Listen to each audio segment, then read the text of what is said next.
So with all these things in mind, just keep in mind that hacking back is still illegal, right? So if you're on the network and you think somebody's breaking into you and they're a penetration tester, trying to send things to them to hack into them is still illegal. But there's a lot of things you can do to slow the attackers down. You can post fake network diagrams, see if anybody goes there. You can actually have password files. I mean, a lot of penetration testers love to crack password files. Put some fake password files out there. Put a fake SAM database out there. Put a fake Etsy password out there. Let them grind that, and maybe put some accounts and put those accounts on systems, see if anybody logs into them.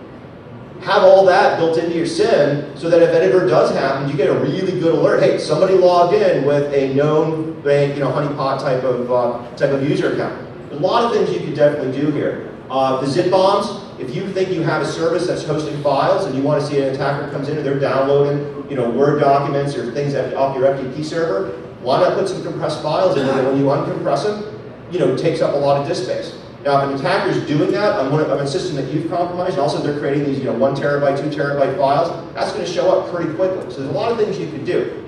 The whole point of this, though, is that you're playing with fire. Anytime you think that you're going to outsmart the bad guys, you might. You might be smarter than the penetration testers. You might be ruining their day. But if you're going up against the Red Baron of penetration testing, this might do really nothing. But if you have any ideas on this, I'd love to hear that.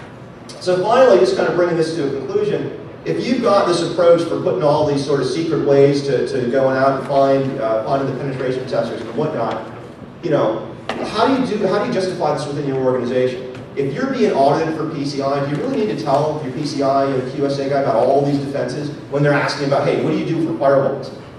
Do you do firewall logging and things like that? They say, oh yeah, by the way, we actually do this. We look for outbound denies and things like that. You might actually confuse them. Nothing against auditors, but if an auditor is not conversant on all this technology, netflow, honeypot, scans, things like that, you might actually do some stuff and take the conversation into an area that's there.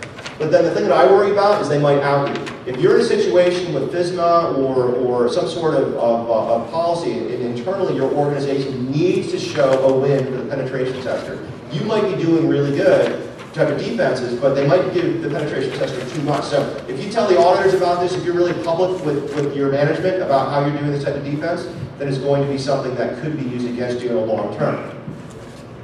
Lastly, of course, if somebody does break in, they might only break in a little bit, but produce a huge report. You still need to do all the security stuff that we were worried about, so you can then defend that. So we're already got a little bit of time, so we're going to actually just do some conclusions and take some questions here. So what I was hoping to do is walk through this problem. Detecting penetration testers is very similar to detecting intrusion detections and real attackers in general. The more data you have, the more decisions you can make as far as, are these guys penetration testers? Do I actually have anybody compromising my system at all? But then finally, if you don't actually have all that data, you're really going to be in the dark. So with that, if there's any questions, I'd be more than happy to take them. I'm Ron Gula on Twitter. Tenable Security, we've got a blog. Most people know us from nessus.org. But with that, let's just see if there's any questions. Sir? So, this may be a completely newbie question here, but doesn't it seem counterproductive to make it difficult for pen testers when you're hiring to find issues? If you make them quickly, if you make it difficult to get anywhere in the system and they give up, move on to other things, they may miss issues where real attackers who have the time will take the time to find. That's a very good question. So just paraphrasing, by slowing down the penetration testers, we're doing ourselves a disservice, right? That they might actually find a real problem. Well, but we're walking this line of defense, right? If we turn off all the firewall rules, they'd probably find a ton of issues. But the question, if we turn the firewall rules on, we have to force them to attack the services that are out there. So you're always going to be walking that line, and I definitely would, agree with your comment. But the firewall rules, one example. Another one, if we patch audit, why do any type of exploitation? Just do a patch audit, get a list of all your high vulnerabilities, and go patch those. Problem solved. Well, the problem is that a penetration tester, you're getting the outsider's view of that. My concern with this presentation was basically saying, hey, if I'm an IT for a big bank or something like that, and I'm routinely getting beat on by the pen testers that are being hired from Ernst & Young or whoever, what can I do to kind of stop them? Because I've been asking for more resources so I can patch stuff anyway, but all corporate's doing is buying more pen testers. That's kind of really what I was trying to go on. Sure. Is anybody commercially trying to work within the space of the real attack model, stealth, data, actual data collection, getting off-site. It seems to me that that's a very large gap now that exists in businesses.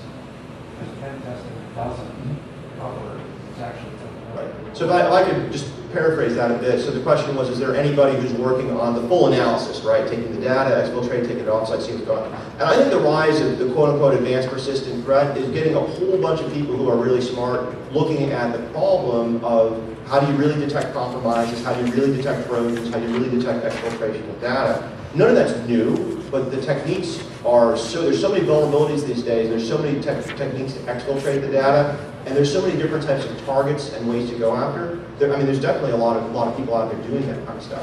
One area of research, you probably heard this in the keynote this morning, is they want to track who are the bad actors, right? So we always talk about IP addresses and rules and stuff like that, but if you can go to a macro level, you can start looking at Iran and South Korea and Mississippi and 16-year-old hackers and start really come up with who are these bad actors.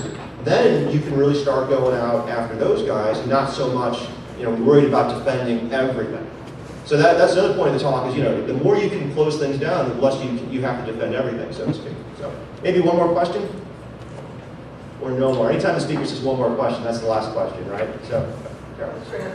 Do you see any downside to unannounced penetration tests and risks to the organization? Is there any value in not telling the organization? Right. So the question is there any downside in the unannounced penetration test? If the penetration test takes down real services, that's one big downside. But if the purpose of the penetration test is to test your SIM, test your incident response process, test your staff, maybe you have a security operations center where on the weekend they can watch the SIM from your house, from their homes, and you can prove a point, or something like that. There's a lot of benefits.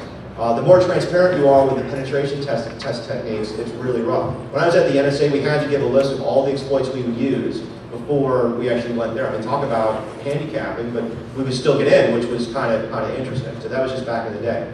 So with that, thank you very much. If you got any feedback, just shoot me our Gula at Twitter, or Ron Gula at Twitter, and I hope you guys enjoy the rest of the source.